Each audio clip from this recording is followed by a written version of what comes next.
Si nous sommes morts avec Christ, nous croyons que nous vivrons aussi avec lui. Romains 6, 8. Il y a ceux qui ont la lumière sur le chapitre 6 des Romains et qui, par la simple foi, prennent l'attitude qu'ils sont identifiés avec Christ dans sa mort et qu'ils participent à sa résurrection. Mais il est facile de voir qu'ils n'ont pas été de façon vitale unis par la conformité à sa mort.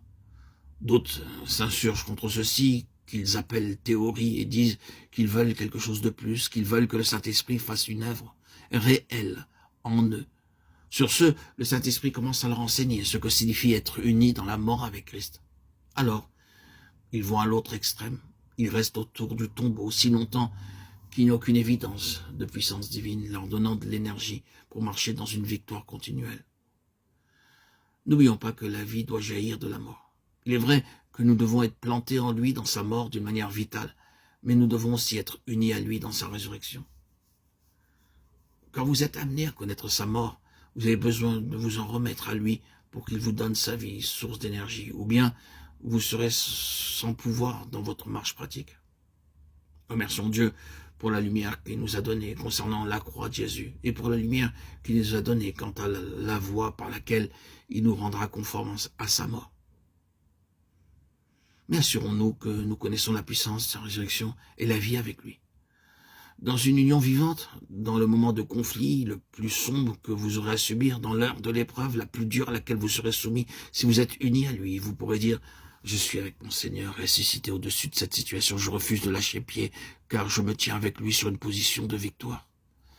Je crois en Dieu qui ressuscite les morts.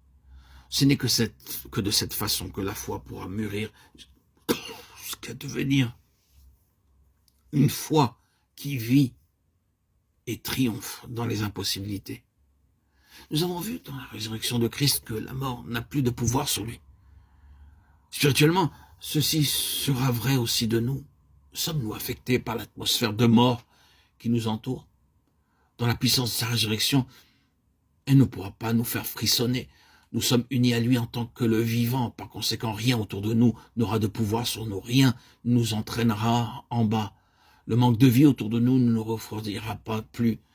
Mais en union avec le Seigneur ressuscité, nous dominerons par sa vie l'atmosphère de mort et nous serons ses messagers de vie pour les âmes agonisantes.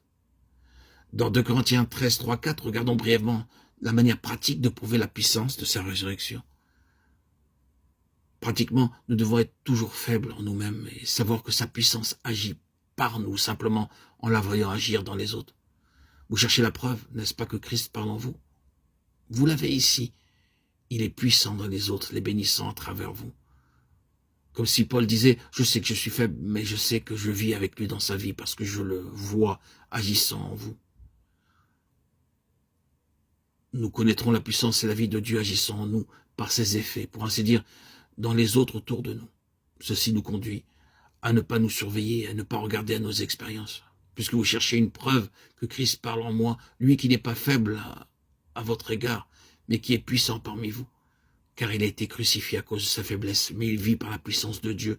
Nous aussi, nous sommes faibles en lui, mais nous vivrons avec lui par la puissance de Dieu pour agir envers vous.